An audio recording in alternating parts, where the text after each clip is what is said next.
ওই মাটির সুন্দর গর্জে উঠো শহীদ জাহান্না বুকে নিয়ে সুফিয়া নামটা রূপে ওরে এবং থেকে তারপর তৈরি হয়ে আসবে মহাকাশ রূপে হবে দাজ্জাল আসবে মহাকাশ রূপে হবে দাজ্জাল এক হাতে থাকবে জান্নাত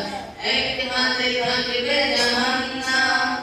মানুষকে বলবে ডেকে ডেকে আমি তো তোমাদের খোদা মহান যার দিলে থাকবে ঈমান হবে না তো সেই বেঈমান মুমিন বলবে ডেকে ঈমান নিয়ে বুকে নিশ্চিত তুই দাজ্জাল আসবে